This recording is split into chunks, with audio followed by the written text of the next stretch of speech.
الله نزل أحسن الحديث كتابا متشابها مثاني تقشعر منه جلود الذين يخشون ربهم ثم تلين جلودهم وقلوبهم إلى ذكر الله ذلك هدى الله يهدي به من يشاء ومن يضلل الله فما له من هاد.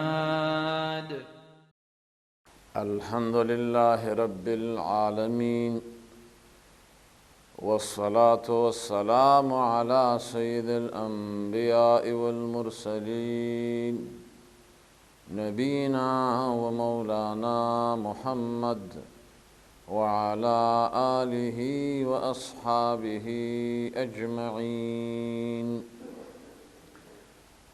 أما بعد، فإن خير الحديث كتاب الله، وخير الهدي هدي محمد صلى الله عليه وآله وسلم، وشر الأمور محدثاتها، وكل محدثة بدعة، وكل بدعة ضلالة، وكل ضلالة في النار.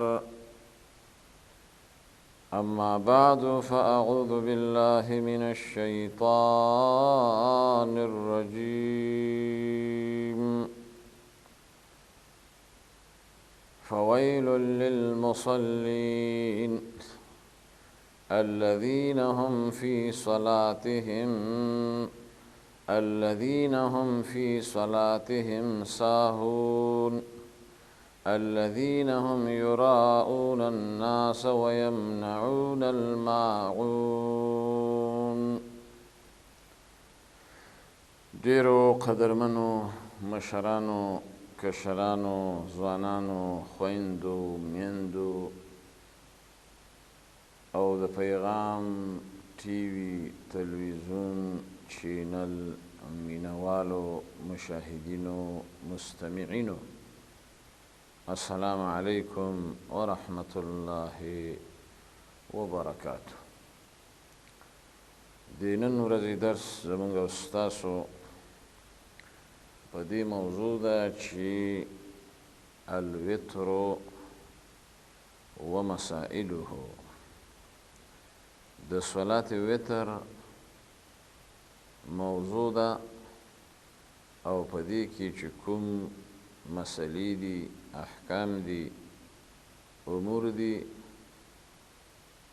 او خبرې دي، په دې به انشاء الله سبحانه وتعالی رڼا اچو د کتاب الله او سنت رسول په روشنايي کې. اول دا چې صلات وتر دا یو منځ دی او د دې په حکم کې جمهور علما، امامان، مجتهدین، فقها، محدثین د دې په حکم کې فرمایلی دي چې دا سنت مؤکده، دا سنت دی خو ډېر مضبوط سنت دی. صرف احناف او بعضی علما فقها هغه دې ته وایي چې دا واجب دی،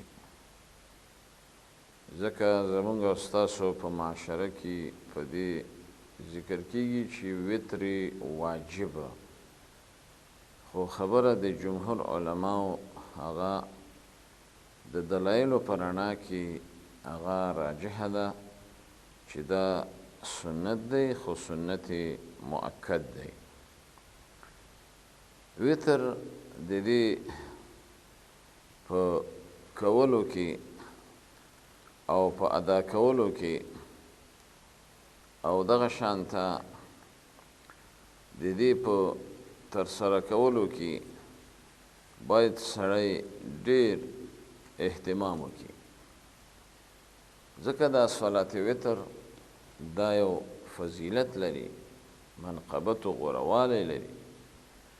نبی کریم صلی الله علیه وسلم په یو حدیث کې فرمایلی دي چې ان الله قد امدکم بصلات، الله سبحانه وتعالی ستاسو مدد یې کړی، مرسته یې کړې په یو لمانځه سره، وهي خیر لکم من حمر النعم، او دا د هغه سرو اوښانو قیمتي په عربو کې قیمت یې ډېر زیات دی، د هغې نه هم د دې قدر و قیمت هغه زیات دی او غوره دی. وهي الوترو چې هغه ته صلات وتر وایي.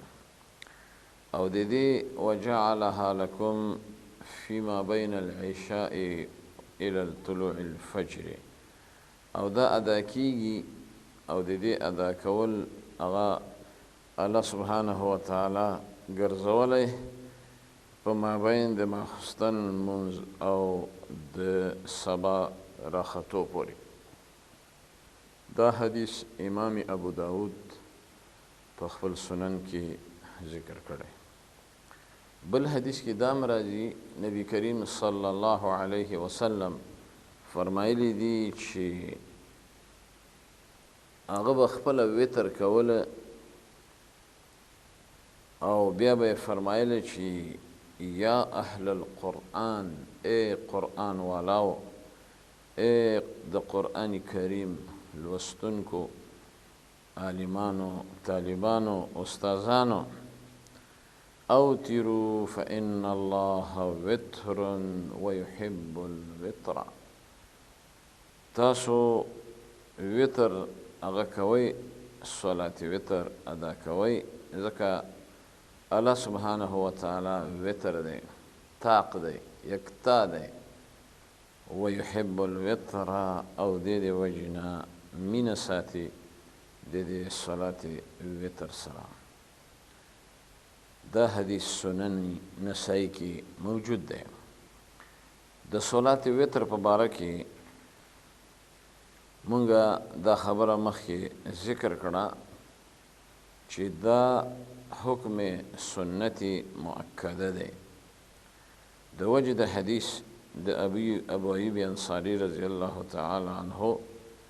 هغه فرمایلی دي د نبی کریم صلی الله علیه وسلم نه چې الوتر حق علی کل مسلم، دا وتر حق دی، ثابت دی او په هر مسلمان باندې.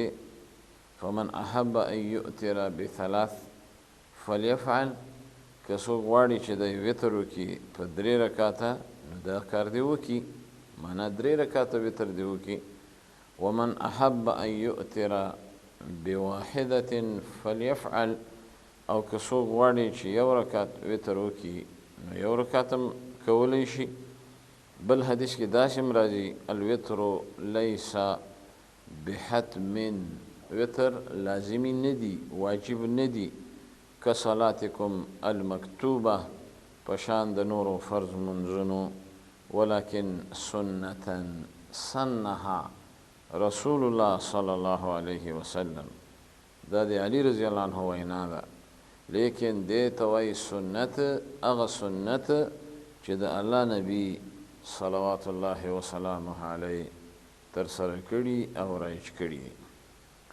پاتې شو دا خبره چې صلات وتر وقت دا په کوم وخت کې کول پکار دي او د دې کوم وقت دی. علماء لیکلي دي چې جميع اوقات الليل بعد صلاة العشاء، د صلات وتر وقت ټوله شپه ده، تر دې چې کله د ماخستن منځ وشي وتر جایز دی تر سبا راختو پورې.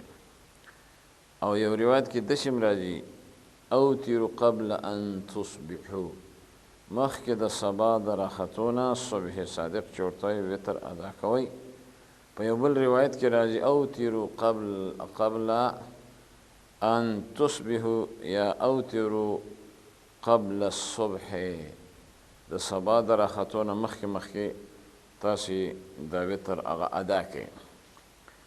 پاتې شو دا خبره چې صلات وتر دا خو څو رکاته وي. مونږ خو دغه 3 رکاته وتر په خپلو ماحول چارپیریال کې ګورو چې وتر دی 3 رکاته دی، خو اصل چې کله احادیثو ته رجوع وکړي او د نبي کریم صلی الله علیه وسلم هغه لمونځونو ته مراجعه وکړي، په هغه یو د لمونځونو کې مونځ یې صلات وتر دی او د صلات وتر مختلف انواع او اقسام ذکر کړي چې صلات وتر 11 رکعاته شته. په دې معنی چې په هر 2 رکعاته کې به ته سلام ګرځې چې 5 سلام راشي 10 رکعاته او بیا به یؤتر بواحده 1 رکعت به بیا ته وتر وکړي. په دې باندې حدیث د عائشې رضی الله تعالی عنه موجود دی. دویمه طریقه د وتر او دویم نوع د وتر هغه د 14 رکعات او 14 رکعاته به څنګه کوي چې یسلم بین الرکعتین، هر 2 رکعاته کې سلام. معنا دا ده چې تا 12 رکعاته وکړه، 6 ځله د سلام وګرځاو، نو یؤتر بواحده، نو دی به بیا 1 رکعت وتر هغه وکړي. دلیل په دې باندې حدیث د عبدالله ابن عباس رضی الله تعالی عنهما دی. درېمه طریقه او نوع د وتر هغه دی دقه 14 رکعاته او سلام به ګرځي په هر رکعت کې تر دې چې یؤتر من ذلك ب5 سرد، بیا به دا 15 رکعاته په یو سلام سره او نه به کینی مګرم په آخر رکعت کې، نو 15 او 8 دا تقریبا راځي 14 رکعاته. 4 سلام شو او 15 رکعاته هغه وتر شو. او بل قسم د وتر نه نوعه هغه 9 رکعاته دی او نه به کینی منګرم په 8 رکعت کې او بیا به راشي 9 رکعت. بله طریقه د وتر 2 رکعاته دی چې نه به کینی منګرم په آخر رکعت کې، او بله طریقه د وتر هغه دا دی 1 رکعت او هغه به په آخر کې کوي. او بل د وتر طریقه هغه د 15 رکعاته چې په آخر کې به ته تشهد کوي. او بل د وتر طریقه مشهوره معروفه اکثره هغه د 3 رکعاته. د هغې بیا 2 طریقې دي. یوه طریقه یې دا ده چې په یو سلام او تشهد به نه کوي. دویمه طریقه یې دا ده چې په 2 سلام 2 رکعاته به یو وکړي او 1 رکعت به بیا هغه جدا وکړي. لکه دا دواړه قسمه وتر په حرمینو شریفینو کې خاص کر چې څوک لاړ شي عمرې ته او په روژه کې دا لیدلی شي په مسجد حرام کې او په مسجد نبوي کې. او بل قسم د وتر نه هغه دا دی چې رکعه واحده 1 رکعت وتر دا جایز دی، خو عادت به نه جوړی. الرکعتو من اللیل د شپې نه هغه ته 1 رکعت وتر هغه ته کولی شي. نو دې وجې نه د دې وتر په باره کې چې دا سړی کله ادا کړي، په کوم وخت کې د شپې اوله حصه کې، سری وخت د ماخستن نه بعد د منځه، یا په آخره حصه کې، نو په دې کې غوره او بهتر هغه دا دی چې صلات وتر د هغه چا دپاره چې نشي پاسېدلی د شپې په اخره حصه کې نو هغه د وتر وکړي قبل النوم مخکې د خوب نه د ماخستن د لمانځه پسې لکه نن سبا چې اکثره خلک دا کوي.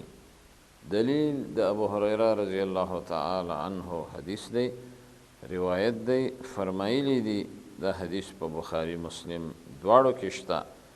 اوصانی خلیلی بثلاث، زما خلیل چې محمد رسول الله دی دوست، هغه په 3 سیزونو باندې مال وصیت کړی، لا ادعهن حتی اموت، ما چرته پریښي نه دي تر مرګه پورې او نه به یې پرېږدم. یو د هغې نه صیام 3 ایام من کل شهر، 3 روژې په هره میاشت کې نیول چې هغه ته ایام البیض هم ویل کېدی شي، 12مه، 14مه، 16مه، 15مه، یا د هرې میاشتې 3 روژه علی الاطلاق ونیسه. او دویم رکعت الضحا، 2 رکعت المون د صلات الضحا. او دریم ان اوتر قبل ان انام، زه صلات وتر وکړم مخکې د دې نه چې زه ویده کېږم. وجه دا وه چې ابو هریره رضی الله عنه هغه طالب العلم و، د اصحاب الصفه د کسانو نه و، او هغه به بیګا شپې مذاکره کوله، مراجعه کوله او تکرار به د احادیثو کاوه. دویم نظر هغه دا دی چې وتر هغه کولی پکار دی آخر اللیل، په آخره حصه کې د شپې مخکې د سبا د راختو. خو دا د هغه چې چا دپاره غوره دی، بهتر دی، مستحب دی، یستیقظ، چې هغه کولی شي چې د خوب نه هغه راپاسي. په دې باندې دلیل شته حدیث د جابر ابن عبدالله رضی الله تعالی عنهما، هغه وایي قال رسول الله صلی الله علیه وسلم من خاف ان لا يقوم من آخر الليل فليؤتر اوله. و یو سړی دی هغه یریږي په ځان باندې چېرې زه به په آخره حصه د شپې کې پانسمه، نو هغه له پکار دی چې په اوله حصه د شپې د ماخستن نه وروسته د صلات وتر وکړي. ومن طمع ان يقوم آخر الليل فليؤتر آخره. او که یو سړی په ځان اعتماد لري چېرې زه خو آخره حصه کې د شپې پاسېږم او اوچتېږم، نو دی دې بیا دغه لمونځ په آخره حصه د شپې کې وکړي، ځکه فإن صلاة آخر الليل مشهودة وذلك افضل، ځکه چې په دې شپه کې ملائکې حاضریږي، راکوزیږي، او دغه وجه ده چې دا غوره او بهتر طریقه ده په باب د صلات وتر کې. او بل احادیث دی په دې باب نور ډېر زیات په لسګونو، چې یو د هغه احادیثو نه دا حدیث هم دی چې اجعلوا آخر صلاتکم باللیل وترا، تاسو وګرځوئ خپل لمونځ په آخره حصه د شپې کې چې هغه وتر دی. نو دغه وجه ده چې فضیلت هغه په دې آخره حصه د شپې کې دی، ځکه چې په یو حدیث کې راځي چې ينزل ربنا سبحانه وتعالى الى سماء الدنيا، د الله سبحانه وتعالى را کوزیدل اسمان د دنیا ته دا یقیني دی، حدیث دی، زمون په ایمان دی. او فیقول، بیا په دې وخت کې د آواز کوي هل من مستغفر فاغفر له، آیا څوک شته چې هغه زمانه بخښنه وغواړي بخښنه ورته کړم، او څوک شته چې هغه زمانه څه حاجت غواړي حاجت یې پوره کړم. نو دا څومره لویه خبره ده چې الله سبحانه وتعالی د خپل شان مطابق هغه راکوزیږي. د هغه راکوزېدل هره شپه دي او په آخره حصه کې او په خپله بې آواز کوي. نو خوش قسمته دي هغه منځګزار، هغه مؤمنان، هغه نارینه، هغه زنانه چې د شپې تهجد گزاره وي، تهجد کوي. ځکه تهجد چې دی دا ابو صالحین، دا د صالحانو یو نیک او ښه خوی دی. د دې وجې نه پیغمبر علیه السلام به تهجد کاوه، دغه په حق کې تهجد هغه فرض و، اما زموږ او ستاسو په حق کې دا سنت دی او سنت مؤکده. د دې وجې نه تهجد کې ډېر فواید دي، ډېرې خوبایي دي چې په دې باندې یو عالم کتاب لیکلی چې په هغه کتاب کې د تهجد دپاره تقریبا 100 فواید ذکر کړي. الله سبحانه وتعالی د تهجد گزارو مدح کړي په قرآن کریم کې، الذين تتجافى جنوبهم عن المضاجع. الله صفت کوي دغه کسانو چې هغوی په خپلو بسترو کې راوچتیږي او رب العالمین ته ودرېږي او تهجد کوي، وبالاسحار هم یستغفرون، او بیا دغسې وخت کې د سهار د الله سبحانه وتعالی نه د معافۍ او مغفرت دعاګانې کوي. نو الله سبحانه وتعالی دې زموږ او ستاسو ټولو دغه تهجد خپل عادت جوړ کړي، او دا داب الصالحین دی او په دې کې بې حده ناشنا فایدې دي او فواید دي. نو زه نور خپلو خبرو ته خاتمه ورکوم.